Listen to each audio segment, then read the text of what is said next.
Maussan Televisión presenta.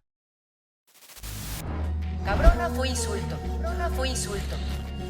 Fue palabra dicha en voz baja, cargada de enojo, de miedo, de juicio. Pero como tantas otras cosas, hoy ser cabrona, hoy no es ser mala, no es ser mala. Es ser libre, es poner límites, tomar decisiones, hablar fuerte, no pedir permiso, no pedir permiso. Y sí, ser cabrona incomoda, pero también inspira.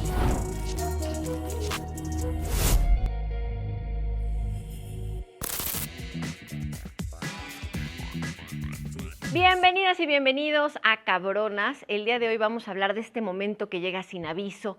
No suena el teléfono, no explota nada, solo un día tus hijos se van y tú te quedas frente a ti misma. Y es ahí donde empieza el verdadero temblor, porque el silencio no solo es silencio, es la pausa después de muchos años de un ruido maravilloso. Es la pregunta, ¿por qué el silencio no es solo silencio? Es esta pausa de 20 años. Es la pregunta de cómo me habito ahora que ya no estoy en el centro de su mundo. Nos enseñaron a ser madres como si fuera el destino, como si eso lo fuera a llenar todo, y lo damos todo con gusto, con amor, con entrega y también a veces con olvido, el olvido de nosotras. Por eso cuando se van duele más de lo que imaginamos, porque no solo se va alguien, se va una identidad entera, una rutina, un propósito que nos sostuvo durante muchos años. Mis hijos aún son pequeños, pero empatizo con el sentir de todas esas madres. Y no es dependencia emocional, es vacío existencial. Es el golpe sutil y feroz de darte cuenta que toda tu agenda estaba escrita con nombres que no eran el tuyo. En México, cerca del 45% de las mujeres entre 45 y 60 años vive síntomas de ansiedad, tristeza o confusión cuando los hijos se van. No porque no sepan estar solas, sino porque nadie les enseñó a elegirse después de haber elegido a todos los demás durante décadas. El nido se vacía. Y sí, es un duelo, pero también es una oportunidad, porque ahora toca mirar hacia adentro, no para volver a lo que eras antes, sino para encontrarte con la que eres ahora, con la que quedó después de todo, con la que merece atención, deseo, plan, espacio y nombre. Este no es el final de nada, es un renacimiento, no siempre suave, pero sí necesario. El nido está vacío y por primera vez no tienes que llenarlo con nadie más. Ahora es tuyo. Es tu nido. Haz con él lo que no te habías permitido, habitarlo. Y ahora sí llegó el momento de profundizar en este tema que de una u otra forma a todas nos compete. Y se los digo yo que soy madre y me he puesto a pensar en ese momento y no sé cómo lo voy a afrontar, pero por eso le quiero dar la bienvenida a Paulina Coquelete. Ella es terapeuta floral integrativa, maestría en flores de Bach y también en flores de California y muchas otras especialidades. Paulina, muchas gracias, bienvenida. Gracias. Esta es tu casa, gracias por la espera. Y estoy muy contenta de poder profundizar respecto a este tema. Los niños crecen, se vuelven adolescentes, se vuelven adultos, los educamos para que vuelen, ¿no? Esa es nuestra intención y de pronto llega el momento, se van. Cuéntanos un poquito cómo podríamos realmente saber qué es lo que está pasando en ese sentido. Bueno, la maternidad es una experiencia que nos abarca mucho, a veces quizás incluso durante mucho tiempo de nuestra vida. Es una experiencia que nos totaliza mucho a las mujeres, que nos ocupa no solo tiempo en nuestra agenda, en nuestro cotidiano, sino que va provocando que nosotros muchas veces posterguemos muchos de nuestros proyectos personales por el cuidado, por la crianza. Y llega un momento en que, como dices tú, los hemos preparado para ser personas independientes, por ejemplo, y les hemos ido entregando todas las herramientas para que esto suceda, pero llega un momento en que los hijos se van de la casa y muchas mujeres que nos hemos dedicado a veces gran parte de nuestro tiempo a esta tarea, nos encontramos con que no sabemos qué hacer con ese tiempo que queda, con esos espacios donde ya no nos necesitan, donde llegamos a la casa y ya no están, donde no es necesario que hagamos muchas de las cosas que cotidianamente hicimos durante muchísimos años. Y ahí es donde surgen las preguntas nuevas. Y entonces, ¿a esto se le puede considerar un duelo aunque no exista una falta física? Claro, es un duelo porque es una experiencia transformadora. El duelo no siempre implica, por ejemplo, una experiencia dolorosa o una experiencia que nos entristece totalmente. También puede ser una experiencia donde nosotros nos hagamos preguntas y nos planteemos la posibilidad de decirnos, bueno, ¿qué vida quiero ahora vivir? ¿De qué manera yo me quiero plantear la maternidad, por ejemplo? Donde ya no necesitan de mí en el cotidiano. Esto no significa que nosotros renunciemos a ser madre, pero es el ejercicio de la maternidad desde otros lugares. Y es interesante planteárselo como un duelo, porque el duelo nos abre la posibilidad de preguntarnos cómo queremos hacerlo de ahora en adelante. ¿Sí? ¿Y qué pasa, por ejemplo, cuando el duelo es previo a que se vayan? Empiezas a ver que sus gustos cambian y me imagino que hay microduelos, te lo digo yo, por ejemplo, mis hijos están en la transición de niños a adolescentes y empiezo a sentir la diferencia, ¿no? Ya no quieren estar tanto tiempo con mamá, ya se encierran, ya piden su espacio, las actividades que antes se hacían ya no son las mismas. ¿Esos son microduelos que te van preparando para el momento de la libertad total de nuestros hijos? No sé si te van preparando totalmente, porque depende mucho de cómo te lo vivas eso también, ¿no? Hay muchas mujeres que nos puede gustar mucho que nuestros hijos vayan tomando cierta independencia y pueden haber otras mujeres que se empiecen a cuestionar y a decir, bueno, ¿qué pasa con él? Que ya no me necesita, que ya no me quiere todo el tiempo, que ya no quiere que lo abrace todo el tiempo, que lo esté besando en todos los lugares. Y eso se lo puede vivir también desde un duelo más entristecido, ¿no? Como, ¿qué lugar ocupo yo ahora en su vida, en sus vidas? Y, por ejemplo, tú como especialista, en esta etapa suele ser dolorosa para la mayoría de las mujeres, incluso cuando los hijos pues, se van para hacer lo que siempre quisimos que hicieran, ¿no? Sí. Se van a viajar, se van a volar, van a hacer su profesión, se van a realizar como personas, se vuelven seres independientes. ¿Por qué aún así, sabiendo que están haciendo lo que tanto deseamos, hay esa heridita, ¿no? Es como volverte a reencontrar, volverte a resignificar contigo misma. Sí, porque a veces ocupamos el espacio de la maternidad como un tiempo muy prolongado. Yo fui madre a los 18 años, Joven. muy joven, y todavía tengo un hijo viviendo en casa, es decir, ¿Cuántos todavía hijos tuviste, Pau? 4. 4, ok. Y nos lleva a preguntarnos ahora quién somos. Después de, claro, qué bueno, qué bien, se van, ¿no? Se van a hacer sus proyectos, se van a hacer sus vidas, pero todo ese tiempo que yo ocupé en la maternidad, ¿qué hago yo con eso ahora? ¿Dónde lo pongo? ¿En qué proyectos? ¿En mi vida personal? Y claro, a veces te dicen cosas como, bueno, pero aprovecha este tiempo, que ahora tienes más tiempo para ti, que puedes hacer más cosas.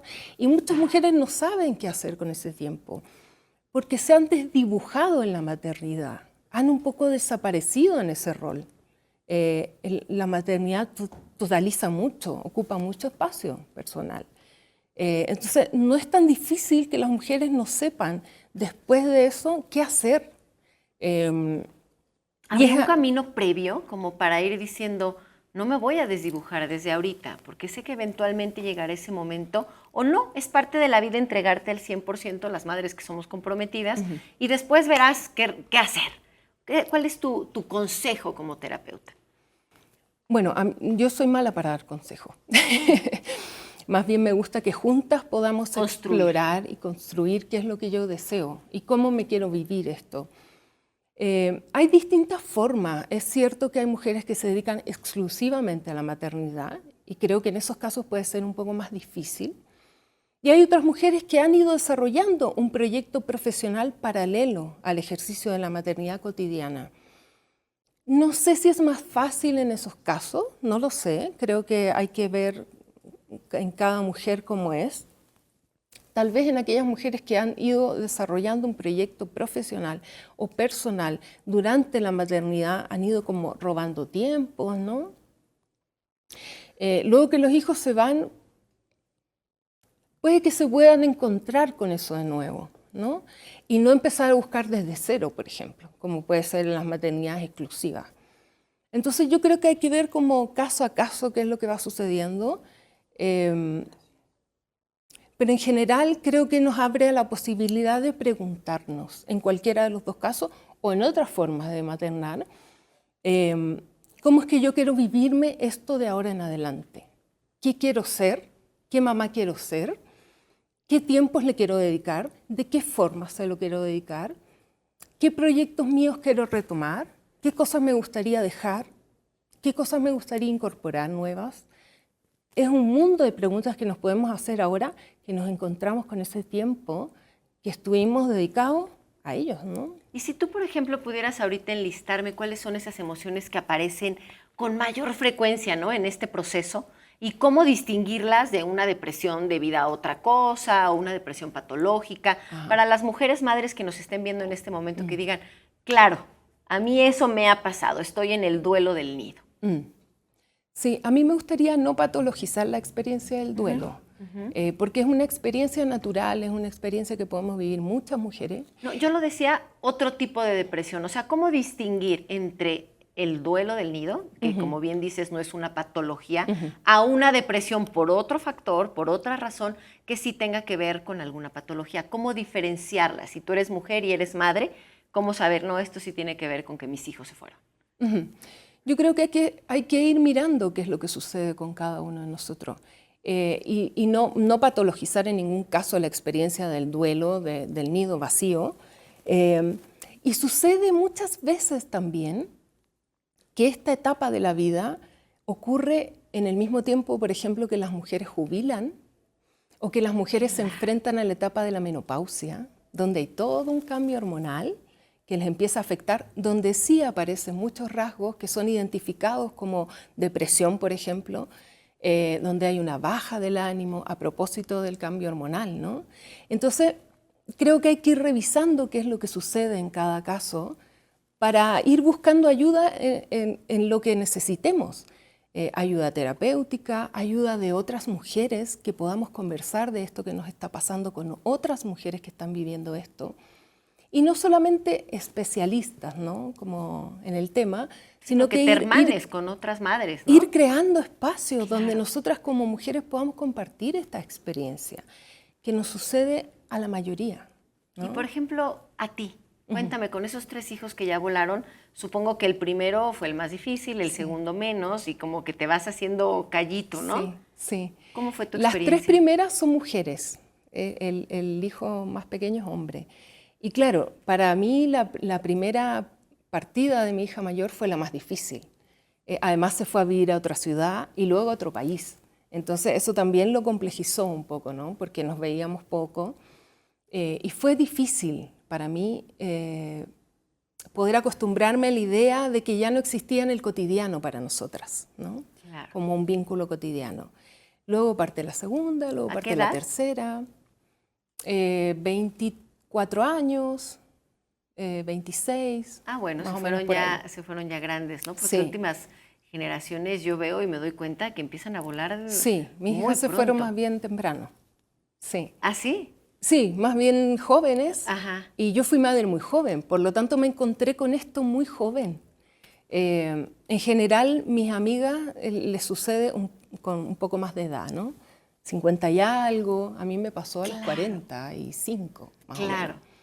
Entonces creo que por eso también me interesó poder incorporar esto a mis prácticas como terapeuta, porque era una experiencia que estaba viviendo yo desde muy temprano y que fui en el consultorio, digamos, escuchando a otras mujeres que les iba pasando esto, y me fui dando cuenta que es un tema que no tiene mucho lugar, que no hay mucho donde hablarlo. Y me imagino que también impacta de manera diferente, justo como dices, si has trabajado durante la maternidad, si tienes pareja o no tienes Sí. pareja, ¿no? Si disfrutaste o no, porque yo tengo amistades que dicen, bueno, soy mamá, pero no es algo que yo disfrute, Así es, ¿no? Entonces así se es. vale todo, no hay que espantarse de nada sin juicio, pero me imagino que es diferente esta conceptualización del duelo en cada escenario. Sí, claro, porque también hay una idea de la maternidad, ¿no?, que es una idea patriarcal y es una idea hegemónica de cómo se debe vivir la maternidad.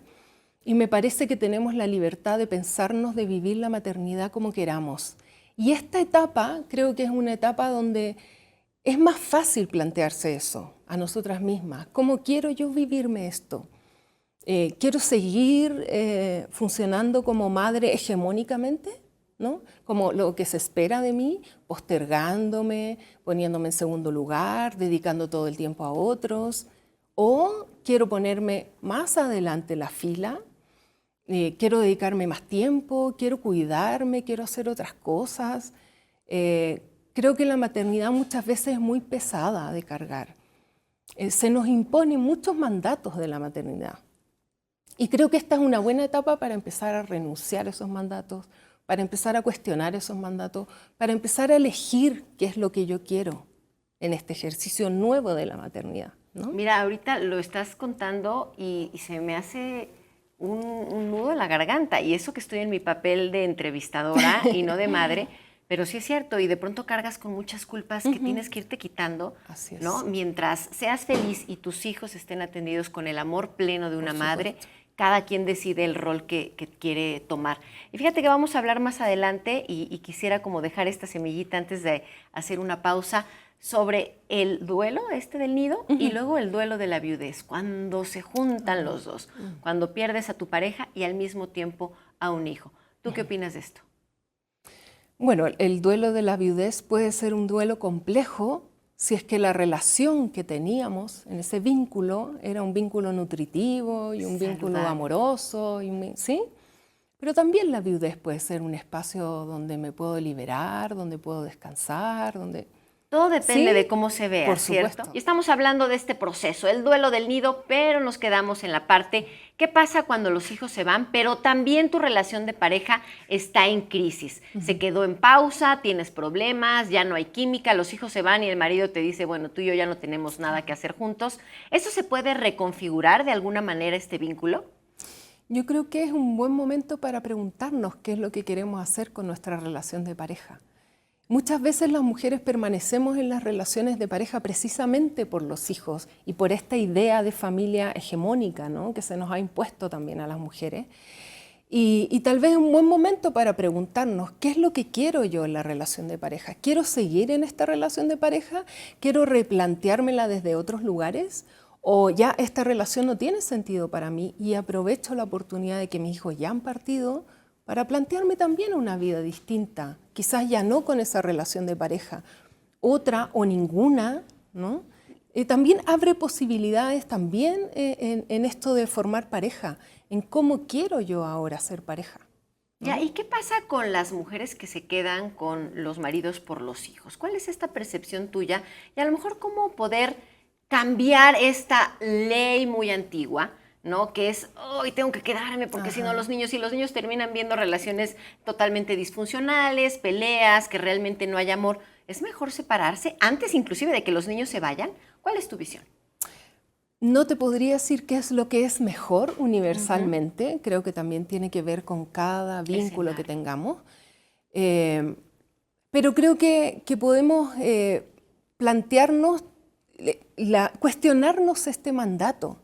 Porque si las mujeres nos quedamos en relaciones de pareja a propósito de los hijos y de no romper con esta idea de familia hegemónica, es porque tenemos encima todos esos mandatos. Nosotras las mujeres, ¿no? Las mujeres madres, tenemos encima ese mandato de familia, esta idea de que los niños están mejor con el papá y con la mamá, pensando, ¿no? en pareja heteronormadas, ¿no? No estoy hablando de homoparentales. Estamos hablando de parejas heteronormadas donde hay un padre y una madre. Entonces, nosotros desde muy pequeñitas vamos poniéndonos encima estos mandatos, no porque nosotras queramos, sino que esto se nos transmite desde la escuela, desde las propias familias, en la sociedad completa, en los comerciales de televisión, o sea, nos llega por todas partes esta idea de familia que nos hace creer que la única forma de hacer familia heteronormada, ¿no? Con un padre, una madre y los hijos, y que así todos vamos a estar mejor y vamos a estar felices. Y creo que abrirnos a cuestionar eso es algo que nos abre la posibilidad ahora, donde los hijos ya se han ido, y podemos entonces replantearnos ciertas cosas. Y ese cuestionamiento, porque si estás muy metida en este tipo de ideología, a lo mejor te es difícil inclusive generar el cuestionamiento. ¿Por qué no nos ayudas? Para las mujeres que nos están viendo y tú dices, cuestiónense, ¿Cómo me cuestiono, Paulina? ¿Qué preguntas tengo que empezar a hacerme para realmente contactar conmigo, profundizar, reflexionar y saber si quiero seguir aquí o si fue el mandato de la sociedad de papá y mamá juntos? Ajá. Sí, no creo que sea algo fácil. Creo que además requiere tiempo. Creo que es algo que requiere ser acompañado, y cuando digo acompañado no estoy pensando solamente en un terapeuta, por ejemplo, especialista en esto. Estoy pensando en también ser acompañado por otras mujeres que han vivido esto. Creo que eso me parece fundamental. Pero al menos una pregunta, que la puedas dejar ahí como semillita para, si siento que esto me mueve, Sí. a lo mejor ya empiezo a buscar más, ¿no? Yo creo que Profundizar. preguntarte quién soy yo más allá de la maternidad, para yo aparecer, ¿no? Creo que es una muy buena pregunta para empezar. ¿Quién soy yo más allá de ser madre? ¿Sí? Porque la maternidad muchas veces nos desdibuja. Como vamos renunciando a muchas cosas las mujeres durante todo ese tiempo de maternar, creo que nos dejamos de hacer muchas preguntas porque no tenemos respuesta, porque no tenemos espacios. Entonces, creo que es un buen momento para empezar a hacernos preguntas. ¿Qué quiero hacer? ¿Qué tipo de madre quiero ser ahora? ¿Qué tiempo quiero disponer a mis hijos, por ejemplo? ¿Sí? Porque también puedo ser una madre donde los hijos están en otro lugar, ya no viven conmigo, y puedo seguir siendo una madre que se levante en la mañana y lo primero que haga es llamarlos por teléfono, y luego a mediodía, y luego por la tarde. O quiero ser una madre más independiente, que se comunique con ellos cuando tenga tiempo, cuando ellos requieran de mí yo pueda decirles que no a veces, que tengo otro compromiso, por ejemplo. ¿Sí? Wow, eso hasta pelé los ojos, Ajá. ¿no? Porque llega un momento en el que no sabríamos cómo hacerlo. ¿Te pasó? Sí, me pasó muchas veces, porque no sabemos cómo hacerlo, porque lo hemos hecho muy pocas veces. Muy pocas veces le hemos dicho que no podemos o que no queremos, que tenemos otra cosa que hacer. Son cosas que muy pocas veces hacemos, y creo que podemos aprender a hacerlas. Y creo que hay que reconfigurar el vínculo con tu hijo o tu hija o tu hija adulto, y que ellos también te empiecen a ver como una mujer adulta, y que nos relacionemos desde dos personas adultas. Los hijos están muy acostumbrados a vernos como mamá y no como mujer. Y creo que es tarea nuestra empezar a mostrarle que nosotros somos mujeres, más allá del rol de la maternidad. Somos un montón de cosas, no solamente somos mamá, ¿no? Por eso la maternidad totaliza tanto. Fíjate cómo muchas veces nos presentamos las mujeres. Hola, mi nombre es Paulina, tengo 4 hijos, bla, bla, bla, ¿no? Es como nuestra carta de presentación. Muchas veces somos la mamá de, ¿no? Ah, tú eres la mamá de Bernardita. Y no saben ni nuestro nombre, ¿no? Sí. Entonces, la maternidad va ocupando mucho de nuestra identidad. Y nos pasamos a transformar en madres, y todo lo demás queda medio oculto, medio desdibujado, y muchas de nosotros intentamos muchas veces mostrarlo, ¿no? Robarle tiempo a eso para poder hacer otras cosas. No, y Entonces, me parece bien interesante que cuando se van, también tú tengas un vínculo sano con ellos, y no por tu herida y por Sí. tu duelo, pues los acoses, los persigas, y entonces estés encima de ellos Así es. en lugar de liberarlos y de liberarte en un vínculo saludable. Esa es otra pregunta que nos da para mucho, ¿no? Sí. ¿Cómo empezar a ponerte estos frenos para no equivocarte y no seguir maternando desde la necesidad y sí desde la libertad? Duelo. Imagínense si duele cuando los hijos se van. Ahora lo que se rompe cuando también se va el compañero de tu vida, cuando de alguna manera el silencio no solo es esta ausencia, sino también la viudez. Hoy queremos hablar de este otro tipo de duelo, el del amor que ya no vuelve, pero que deja huella en todo lo que aún somos. Este es tu tema, querida Fer, bienvenida. Muchas gracias, a Jimena. Cabronas. ¿Ya regresaste? Ya regresé, ya estoy por acá. Qué maravilla. Oye, cuéntanos qué ocurre cuando el nido se vacía y al mismo tiempo o poco después también se pierde a la pareja. ¿Cómo sostener emocionalmente pues 2 pérdidas importantes, sobre todo si es que se muere tu marido. No es que te separas, no es que la relación ya se rompió, sino que hay una ausencia física real. Claro, algo que pasa en estos duelos y que tenemos algo en similitud es que cuando el duelo del nido vacío se presenta, ya no tienes a quién cuidar. Y en un duelo por viudez ya no está esa persona que te cuidaba. En estos dos panoramas tenemos la oportunidad de redefinir nuestra identidad. Claro que no es un proceso sencillo, porque en ambas situaciones vamos a enfrentarnos propiamente con un proceso de duelo.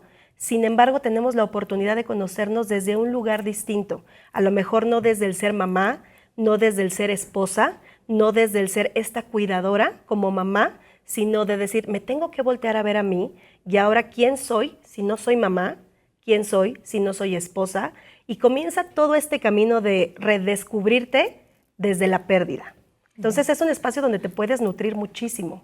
Justo es lo que nos decía Paulina, ¿no? Como volverte a conectar contigo misma desde no la maternidad y tampoco el ser pareja, pero suena muy bonito en la teoría. Claro. O sea, platicado aquí es más, suena fácil, ¿no? Pero yo no quiero imaginar a una madre que sus hijos se fueron a estudiar, que se quedó sola y en el mismo momento se muere el marido. ¿Cuáles son estos síntomas como para identificarlos? Más que síntomas, son estados donde conectas, es un proceso donde conectas con todo lo que está atravesando. Yo me convertí en tanatóloga a partir de que enviudé. Yo cuando enviudé en la pandemia, me di cuenta que no sabía cómo se comía este proceso y entonces me puse a estudiar y aparte de ser mamá, tenía que saber guiarme para saber guiar a mi hijo, ¿no? Entonces, muchas veces nos toca ser el maestro, pero también nos toca ser el alumno. Que me di cuenta que tenía que morir a esa versión de esposa, pero también a esa versión de mamá para poder escribir una nueva historia. Y claro que ha tomado años, no ha sido fácil. En la teoría como tal, como dices tú, queda muy sencillo, ¿no? No, y pero, hasta suena positivo, claro, vas a volver a nacer, te vas a resignificar. Claro. Sí, qué bonito. Ajá, pero ¿cómo No le hago es para así. llegar ahí, no? Creo que necesitas acompañamiento, o sea, sin duda necesitas acompañamiento tanatológico, necesitas tener una buena comunidad, una tribu, y si no existe, construirla. Grupo de mujeres, tu familia, tus amigos, aprender a pedir ayuda también es algo muy importante, porque muchas veces chocamos con esta parte de si pido ayuda, me siento muy vulnerable y depende del concepto que tengamos de vulnerabilidad, ¿no? Muchas veces lo relacionamos con la lástima y no tiene nada que ver. Pedir ayuda y mostrarnos vulnerables es justo esta oportunidad de decir, levantar la mano y decir, necesito que alguien me ayude porque no puedo con esto, ¿no? La parte física también es muy importante. El duelo nos aísla. Entonces dejamos de ir a reuniones, dejamos de comer como estábamos comiendo, la calidad del sueño también se perjudica. Toda esta pirámide de necesidades básicas necesitamos prestarle atención, porque si no dormimos bien, pues no vamos a tener una buena claridad, una buena concentración, una buena atención.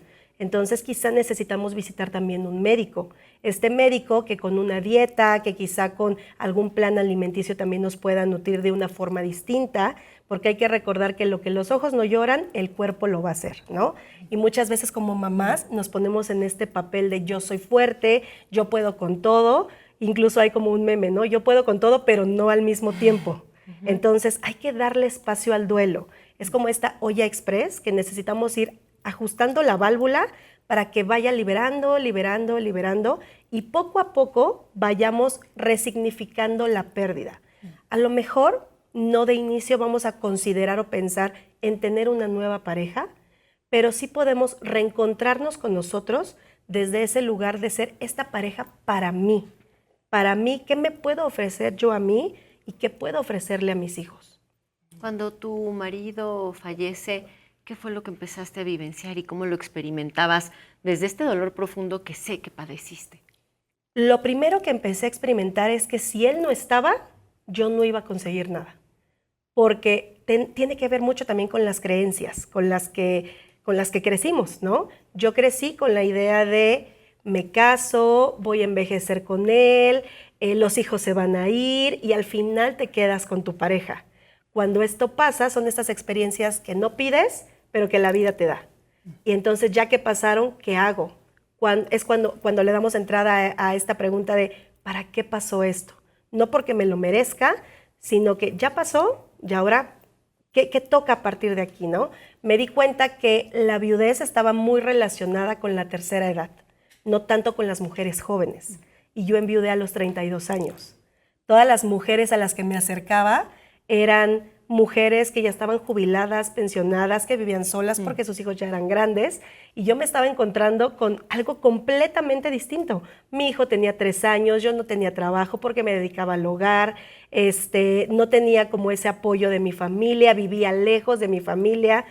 Tuve que comenzar a escribir el nuevo capítulo del libro de mi vida sin él. Me honra tener a 2 especialistas que la verdad se está poniendo esta plática muy enriquecida y queremos saber qué diferencias emocionales y simbólicas pueden existir, chicas, entre el silencio que te deja un hijo que vuela, ¿no? Con la alegría de que se está realmente haciendo cargo de sí mismo, y el silencio que te deja una pareja. Puede ser en el duelo de la viudez, pero también en el duelo de que te divorcias y se va. Este doble silencio, ¿cómo lo enfrentan? Me gustaría mencionar que la experiencia del duelo es todo aquello que hacemos para responder a esa experiencia, ¿no? Eso puede ser pedir ayuda, eso puede ser entristecerse, eso puede ser también tener días felices, días alegres. Es decir, todo aquello que hacemos para responder a esa experiencia del duelo. Y también sucede que cuando ocurre, por ejemplo, la experiencia de la muerte, como le ocurrió a ella, el vínculo no termina con la muerte. Nosotros seguimos teniendo un vínculo con esa persona. La relación no se acaba, sino que se transforma. Y creo que desde ahí nos abre posibilidades distintas de tener un vínculo nuevo con aquello perdido, ¿sí? La muerte no acaba con todo. Y entonces eso nos abre posibilidades de vivirnos desde otros lugares esa pérdida. ¿Qué es lo que quiero conservar, por ejemplo, de esa relación y de ese vínculo? ¿Qué es lo que ya no quiero más en mi vida de lo que había en esa relación y en ese vínculo, por ejemplo? ¿Sí? Entonces, pensar la experiencia de la muerte o de la pérdida como una experiencia que termina con todo, creo que hay que repensárselo desde este otro lugar, ¿no? Que es el lugar que se plantea la tanatología. Sí, tuve que hacerlo desde otro lugar, porque al ser mamá, justamente no puede terminar todo, ¿no? Independientemente de que haya o no haya hijos, mi situación es que sí lo había. Aunque se siente como si todo terminara, la realidad es que no pasa, ¿no?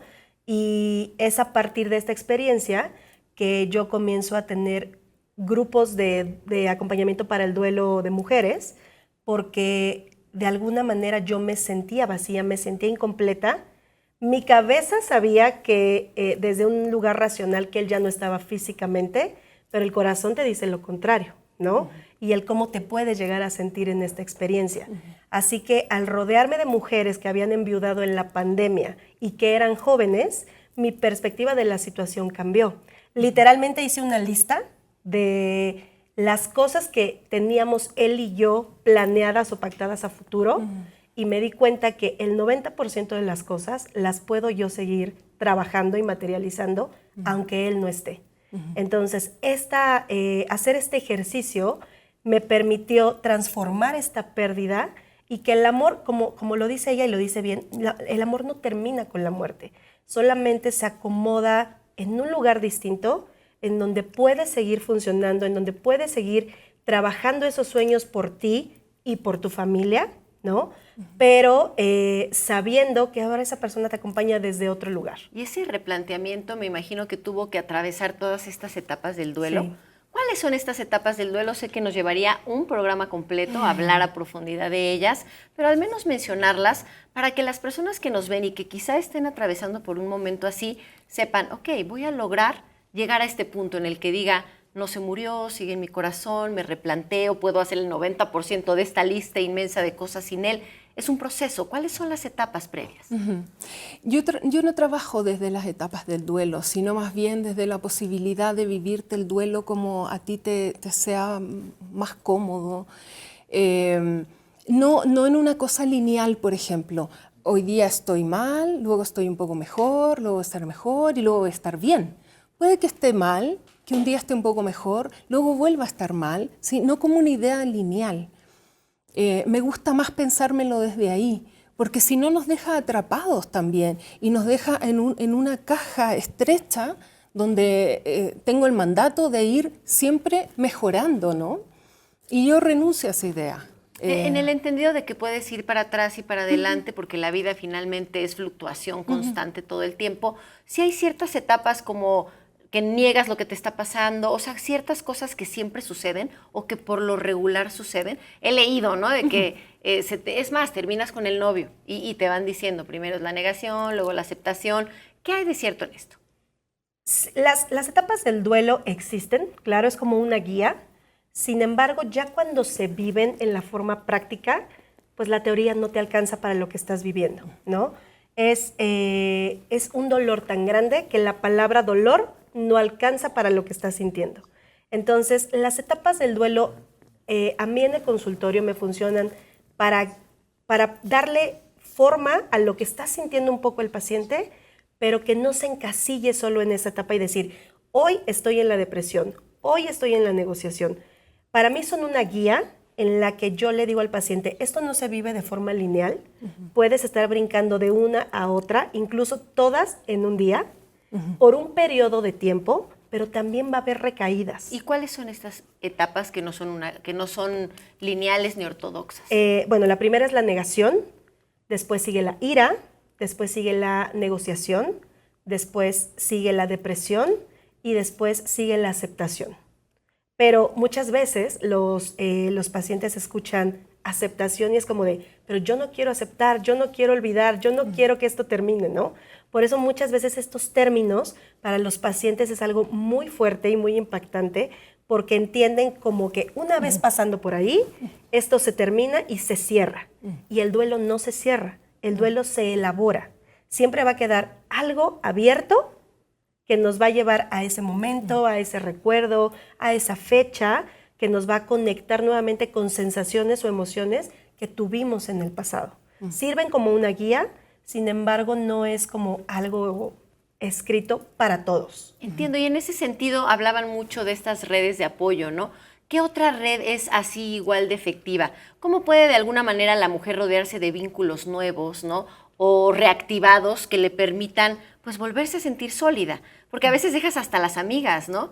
Dejas a la familia y te enfocas solo en la familia y en el marido y de pronto es volver a renacer y volverte a dar la oportunidad de reconectar con estas personas. Sí, me gustaría agregar una cosa de lo anterior. Por supuesto, ¿no? adelante. ¿Por qué yo renuncio a esta idea de las etapas? Porque ¿qué pasa si yo como duelante no cumplo con esas etapas y no puedo avanzar? Entonces paso a ser yo el problema, ¿sí? Y entonces por eso mi renuncia a pensármelo como algo lineal, ¿no? Desde ahí. Claro. Sí, porque sientes que estás fallando Entonces y que no soy estoy yo avanzando. el problema, ¿no? Soy yo la que no puedo avanzar, soy yo la que no puedo aceptar y me parece que tenemos derecho a vivirnos el duelo como queramos. ¿Sí? Esa idea me gustaría también plantearla. Ahora, como decías tú, después de un duelo no es tan extraño que nos aislemos, ¿no? El dolor muchas veces nos lleva a volvernos hacia adentro. A veces es tanto el dolor que nos cuesta salir afuera, que no tenemos espacios seguros donde compartir nuestro dolor, por ejemplo, que nuestro dolor sea cuidado, sea respetado, que no corramos el riesgo de que alguien nos diga, ya, pero si ya han pasado 6 meses, ya está bueno ya, ¿no? Como todas estas frases que la gente dice con buena intención, yo lo sé, pero que muchas veces nos pueden dañar o pueden hacernos cuestionar si está bien o no todo este tiempo que llevo duelando o doliéndome, por ejemplo. Justo en ese sentido, ¿cuál sería también el consejo para las personas que acompañamos al duelante? No había escuchado yo esa palabra, pero supongo que es el que padece el duelo, ¿no? Para no caer en las frases comunes que de pronto es, no me estás entendiendo. ¿Qué consejo, yo sé que dijiste que no das consejos, aprendí bien, pero qué recomendación le podrías dar a la familia o a los amigos que están cercanos a la persona que está sufriendo? Que escuchen lo que les dicen, que acompañen, que no piensen en recetas para que esto termine. Yo sé que muchas veces es muy difícil sostener el dolor del otro y que los otros no saben qué hacer con el dolor y se incomodan, ¿no? Y entonces ahí vienen todas estas buenas intenciones y todas estas frases elaboradas que muchas de ellas las conocemos. Yo diría, en la medida de lo posible, acompañen y escuchen. Eso. Denle un lugar al dolor del otro. Con eso ya es un buen comienzo. Gracias, Pau. Fer, cuando tú estabas atravesando por este proceso, ¿cuáles fueron como tus... Y te lo digo para que lo cuentes desde el testimonio y no desde el especialista. Desde a ti, ¿qué fue lo que te ayudó a salir? ¿Tuviste un momento en el que no vieras el final del túnel, en el que dijeras, ya no quiero más, ya no puedo, estoy cansada, quiero tirar la toalla? Sí, sí hubo ese momento en el que la luz pensé que nunca iba a llegar. El primer paso que di es literalmente iniciar una conversación con mis difuntos, ¿no? Que en este caso fue mi esposo y fue mi papá. Ellos fallecieron en un periodo de 2 semanas. Y después de un par de meses tuve que hacer una meditación en donde inicié una conversación con ellos y les dije, literalmente siento que me voy a morir y necesito hacer cambios. Esto no es por ustedes, esto ya es por mí y ahora voy a comenzar a hacer un proceso distinto porque quiero ver resultados distintos. Comencé a ir con un especialista, tenía mi tanatóloga, tenía mi médico, tenía mi familia. Utilicé todos los recursos que tenía en ese momento para comenzar a ver resultados distintos. Y me di cuenta que la salida es hacia adentro. No podía encontrar afuera lo que necesitaba primero voltear a ver, que era a mí. ¿Te conectaste de alguna manera con algún ser espiritual? Lo hice solo por medio de una visualización, una meditación un día en mi casa, porque estaba yo teniendo muchos problemas de salud. Estaba a punto de una trombosis, de una parálisis facial, el estrés estaba llegando o impactando tanto en mi cuerpo que los médicos pensaron que tenía Parkinson. Entonces necesitaba voltear a verme a mí para que mi duelo y mi proceso de duelo caminara de una forma saludable, por así decirlo. Y el tema no era voltear a ver a ellos, no era voltear a verlos a ellos, era conectar conmigo. Mismo. Pues bueno, creo que a raíz de esta entrevista queda pues este panorama abierto, sobre todo para conectar con el corazón y para darnos cuenta que la fuerza, independientemente de que sea un hijo o una pareja, está en nosotras mismas. Les agradezco muchísimo que hayan estado aquí. Son bienvenidas las veces que quieran. Se nos acaba el tiempo. Por favor, ahí está el teléfono. Llámenos y dinos de qué tema quieres que hablemos. Nos vemos mañana aquí en el 3.3. No fue insulto. Fue palabra dicha en voz baja, cargada de enojo, de miedo, de juicio. Pero como tantas otras cosas, hoy ser cabrona no es ser mala. Es ser libre, es poner límites, tomar decisiones, hablar fuerte, no pedir permiso. Y sí, ser cabrona incomoda, pero también es libre.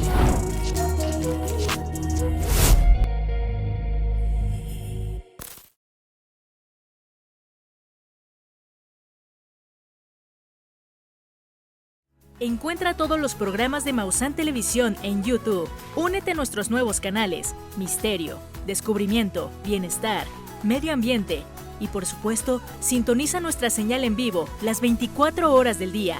Maussan Televisión. Buena televisión.